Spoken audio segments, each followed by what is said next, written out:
Kisah penyair besar Qu Yuan. Tradisi lomba perahu naga makan bakcang di Tiongkok atau di beberapa negara Asia lainnya adalah untuk memperingati kebesaran seorang penyair Tiongkok bernama Qu Yuan. Festival Tuan U yang jatuh pada setiap tanggal 5 bulan kelima menurut kalender Imlek. Perayaan itu diselenggarakan di seluruh Tiongkok, terutama bagian selatan dan tengah daratan Tiongkok. Di mana-mana orang mengadakan lomba perahu naga dan makan bakcang. Tetapi di balik kegembiraan semua itu tercatat sebuah kisah tragis yang heroik. Dalam sejarah Tiongkok, lebih 2000 tahun yang silam, tepatnya pada zaman perang antar negara-negara atau 475 sampai 221 sebelum Masehi. Ada sebuah negara bernama Chuguo. Di sana terdapat seorang pejabat muda lagi bijaksana bernama Qu Yuan yang pada waktu itu berusia sekitar 25 tahun. Ia adalah seorang terpelajar yang sangat berpotensi dan sangat luar biasa. Ia sangat mencintai negeri kelahirannya. Pada waktu itu, di negeri Chuguo, pendidikan anak-anak kaum bangsawan sangat diperhatikan. Qu Yuan berasal dari keluarga bangsawan. Ia lahir serta besar pada masa dan situasi seperti itu. Tempat kelahirannya di sekitar Sungai Yangtze yang sangat termasyhur itu. Qu Yuan sangat rajin belajar dan sangat berbakat, memiliki pengetahuan yang luas, dalam dan mahir. Tidak heran jika hasil karya-karyanya kemudian hari sangat spektakuler, bernilai tinggi, kaya dan beragam. Malah ia telah menciptakan sebuah bentuk seni sastra yang sama sekali baru pada waktu itu.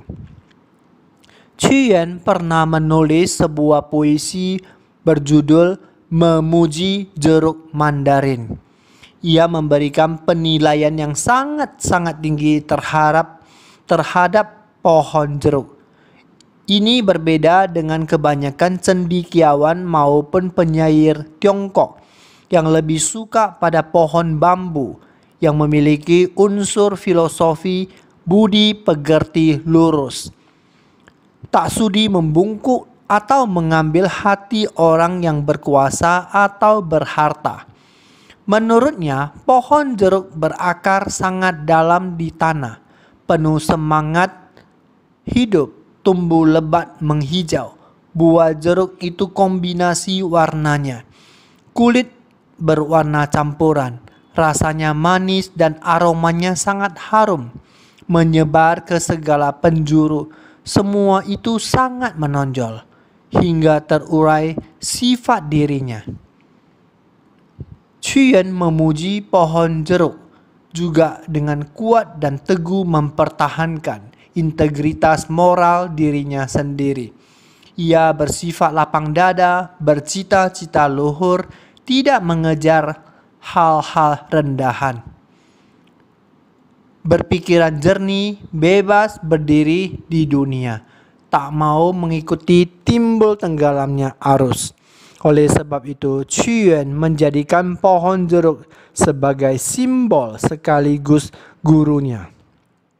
Pada waktu itu, ia melihat negara tetangganya, yaitu Qinguo yang lebih besar dan kuat. Bagaikan harimau ingin menerkam mangsanya, selalu mengincar dan ingin menyerang Chuguo. Raja Chuguo yang kecanduan dalam menikmati kemewahan hidup membuat Qu Yuan sangat prihatin dan khawatir. Ia ingin mengadakan pembaharuan politik untuk menghalau musuh kuat. Karena kepiawaiannya, sehingga pada mulanya raja sangat mempercayainya dan memberikan Qu Yuan wewenang yang besar, sehingga ia dapat berbuat hal-hal yang bermanfaat bagi negara dan rakyat. Namun, ada sekelompok pejabat tinggi yang curang. Melihat Qiyuan mendapat kepercayaan raja sebagai ancaman bagi kedudukan mereka. Oleh sebab itu, mereka bersekongkol dengan bangsawan lain, memfitnah Qiyuan di hadapan raja. Raja yang bodoh dengan dipengaruhi kelompok pejabat tinggi yang curang, sehingga Qiyuan dipecat dan mengusir Qiyuan serta tidak mengizinkan kembali ke ibu kota. Waktu itu usia Qiyuan sudah berusia 50 tahun.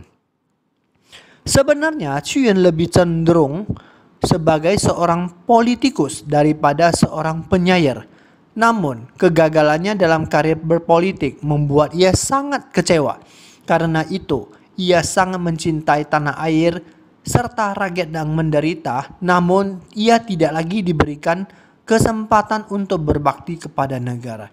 Sehingga kekecewaan yang sangat luar biasa itu ia lampiaskan dalam karya syair untuk menunjukkan kepada raja dan dunia bahwa ia sebenarnya adalah seorang yang jujur dan luhur hatinya. Qiyuan berkelana di luar selatan daratan Tiongkok lebih dari 10 tahun lamanya.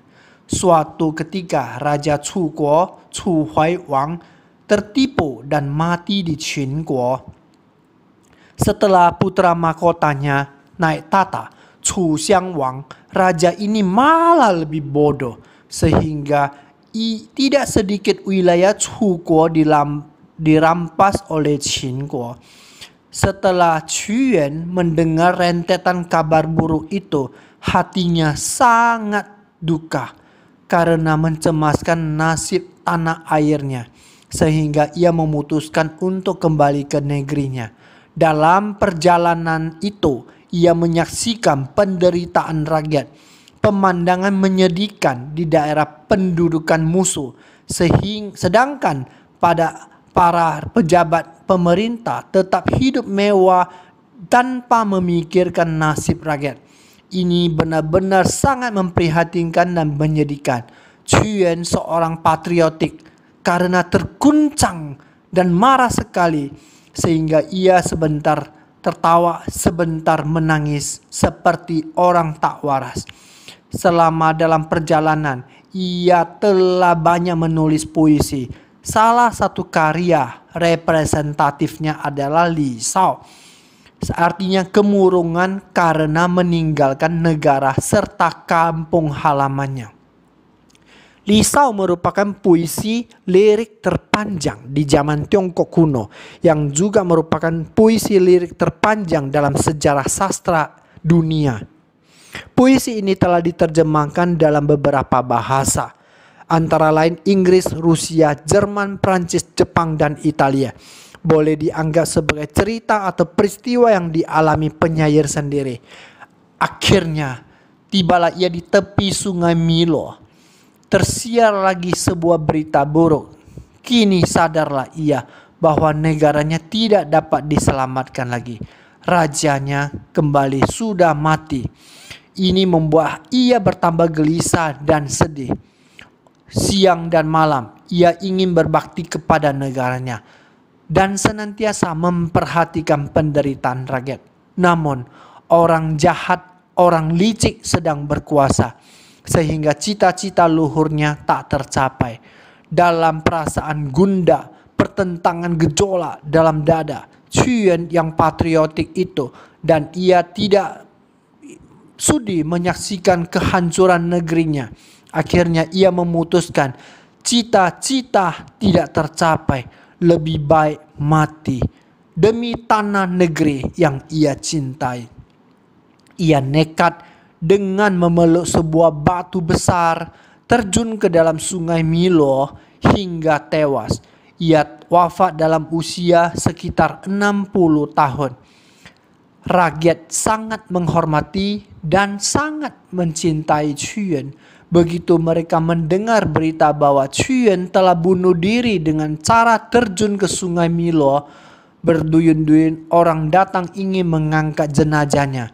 Karena khawatir jenazah Qiyuan yang mereka sangat hormati itu dimakan oleh ikan, maka mereka menaburkan nasi ke sungai untuk memberi makan pada ikan agar ikan tak makan jenazah Qu Yuan. Kita di Indonesia juga mengenal bacang. Bacang yang kita makan sekarang adalah wujud dari nasi yang diberikan pada ikan. Malah kini terdapat berbagai macam bacang. Ada yang berisi tausa, daging kuning, telur asin, ada pula daging ham, dan juga untuk yang bervegetarian. Sedangkan mengapa kita bisa sampai ada lomba perahu naga? Waktu itu rakyat sangat khawatir. Rakyat tidak mau jenazahnya dimakan. Oleh sebab itu mereka menyiapkan perahu mencari ke segala penjuru. Suasana sangat panik. Kini lomba perahu naga juga disebabkan oleh ingin menunjukkan suasana tersebut. Bahkan lomba perahu naga juga dilaksanakan di Amerika, Australia, dan Selandia Baru. Seorang patriotik seperti Qu Yuan yang senantiasa ingin berbakti kepada negara pantas kita teladani. Dan Qu Yuan pantas mendapatkan penghormatan kita semua selama ini. Oleh sebab itu, mari kita teladani Qu Yuan berbakti setia kepada negara serta mencintai negara.